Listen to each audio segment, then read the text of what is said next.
Hello students, आज हम हिंदी व्याकरण के अंतर्गत विसर्ग संधि देखने वाले हैं।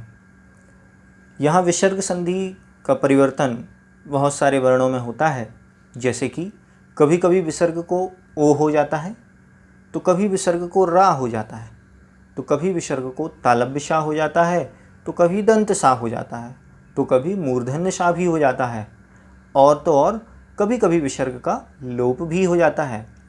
इस प्रकार से विसर्ग की कितनी अवस्थाएं विसर्ग संधि के अंतर्गत यहाँ आती हैं, उन सारे ही नियमों को हम बहुत ही संक्षिप्त रूप में यहाँ देखने वाले हैं।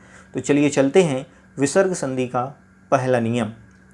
पहला नियम है विसर्ग को ओ होना। तो कब विसर्ग को ओ हो जाता है?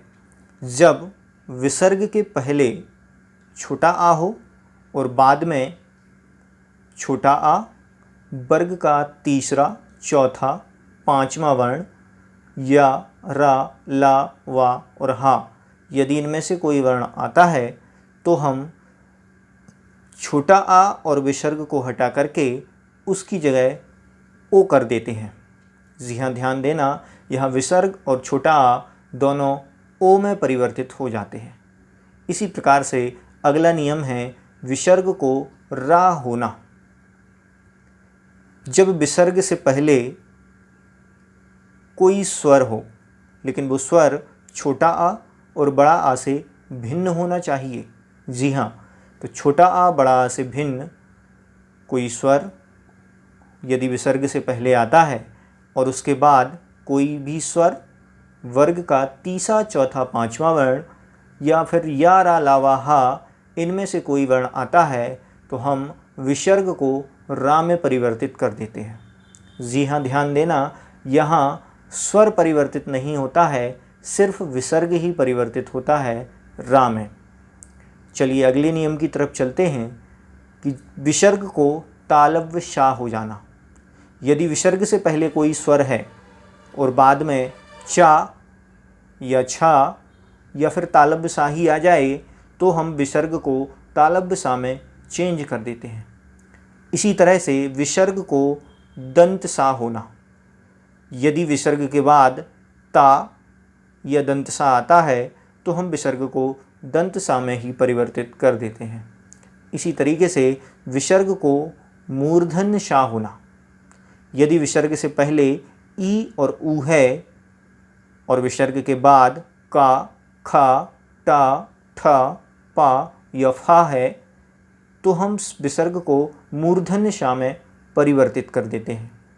इसी तरीके से अंतिम नियम हमारा है विसर्ग का लोप हो जाना, अर्थात विसर्ग किसी भी वर्ण में परिवर्तित नहीं होगा, वह लोप अर्थात अभाव हो जाएगा, ऐसे ही चला जाएगा।